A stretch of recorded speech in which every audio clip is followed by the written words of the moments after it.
ফিরে এলাম বিরতির পর। এবার যেদিকে আমরা চোখ রাখবো, এডিসিতে আবারও চাকরির কেলেঙ্কারি। বাতিল করা হলো এসজেডডিও ও ডেপুটি পিও পদের ইন্টারভিউ। আগেই অসন্তোষ প্রকাশ করেছিলেন প্রদ্যোৎ কিশোর দেববর্মন। ঠিক কি হয়েছে ঘটনা বিস্তারিত জানবো। আমাদের সঙ্গে রয়েছেন আমাদের প্রতিনিধি সম্রাট চৌধুরী।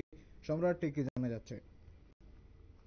দেখো শুভেন্দু, এই sub divisional sub zonal development officer এবং ডেপুটি প্রিন্সিপাল অফিসার এরকম দুটি পদের জন্য 605টি আসনে টিটিএসসি কর্তৃপক্ষ পরীক্ষা নেওয়া শুরু করে। প্রথম থেকেই গোটা নিয়োগ প্রক্রিয়াটি কেলেঙ্কারিতে জড়িয়ে আছে। প্রথম যেটা হয়, পরীক্ষার দুদিন আগে তার উত্তরপত্র বেরিয়ে যায়, ফাঁস হয়ে যায়। তারপর পরীক্ষা বাতিল করতে হয় এবং গত 10 তারিখ পরীক্ষার যখন ফলাফল বেরোলো, দেখা যাচ্ছে যে 605টি পদের জন্য যে ফলাফল বেরিয়েছে তা শুধু রোল নাম্বার দেওয়া আছে, পরীক্ষার্থীদের শুধুমাত্র রোল নাম্বারটুকু দেওয়া আছে, তার সঙ্গে সে কত নম্বর পেয়েছে বা অন্যান্য যে বিষয় কত শতাংশ নম্বর পেয়েছে, শতাংশের হারে হিসাব, তাছাড়া তপশিলি জাতি, উপজাতি এবং ওবিসি বা সাধারণ ক্যাটাগরির জন্য কত শতাংশ করে কাট অফ মার্কস রয়েছে ইত্যাদি কিছুই প্রকাশ করা হয়নি। 10 তারিখ, গত 10 সেপ্টেম্বর এই পরীক্ষার উত্তরপত্র প্রকাশের পরপরই কিন্তু পিতামাতা দলের যে প্রধান রয়েছেন, প্রতিষ্ঠাতা প্রধান প্রদ্যোৎ কিশোর দেববর্মন, তার সামাজিক মাধ্যমে এসে গোটা প্রক্রিয়াটিকে নিয়ে সন্দেহ প্রকাশ করেছেন।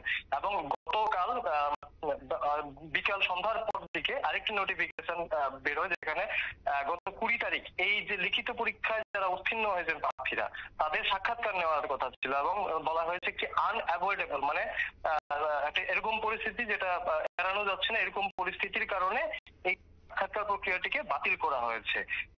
প্রথম আমি শুভেন্দু, আমি তোমাকে বলে রাখি, নিয়োগ প্রক্রিয়াটি কিন্তু প্রথম থেকেই একটি নানান কেলেঙ্কারিতে জড়িয়ে আসছে। নানা রকম ভুলভাল হচ্ছে, কোথাও প্রশ্ন উত্তরপত্র লিক হয়ে যাচ্ছে, কোথাও ঠিকঠাক ভাবে প্রার্থীদের নামের তালিকা প্রকাশ করে হচ্ছে না। এবং গতকালকে সন্ধ্যার পর যেটা দেখা গেল যে এবার সাক্ষাৎকার প্রক্রিয়াটিকেও বাতিল করা হয়েছে। তো সব মিলিয়ে সন্দেহ করা হচ্ছে যে এবারও হয়তো এখানে কোনো কেলেঙ্কারি হয়েছে। এই বিষয়ে কিন্তু টিটিএসসির কোনো আধিকারিকরাই কোনো কিছু উল্লেখ করতে যায়, মানে মন্তব্য করতে চাইছে না। তাদের একটাই বক্তব্য যে গোটা ব্যাপারটি একটি প্রশাসনিক প্রক্রিয়া এবং সরকারের যে কিছু কিছু গোপনীয় ব্যাপার থাকে, মানে অফিস সিক্রেট যে বিষয়গুলি আমরা বলে থাকি সাধারণত, ওই প্রক্রিয়ার মধ্যে, সুতরাং এগুলি প্রকাশ্যে বা বলা যাবে না।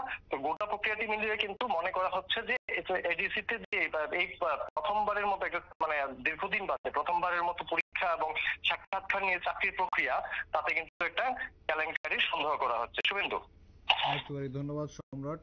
আমাদের প্রতিনিধি সম্রাট চৌধুরী একটু বিস্তারিত জানাচ্ছিল। অথচ এই যে একাধিক কেলেঙ্কারির অভিযোগ রয়েছে, একাধিক অনিয়মের অভিযোগ রয়েছে, সেই অভিযোগগুলি আদৌ কতটা গুরুত্ব দিয়ে দেখবে প্রশাসন, সেদিকে কিন্তু তাকিয়ে রয়েছেন সাধারণ মানুষ। ফিরে আসছি একটু বিরতির পর, সঙ্গে থাকুন।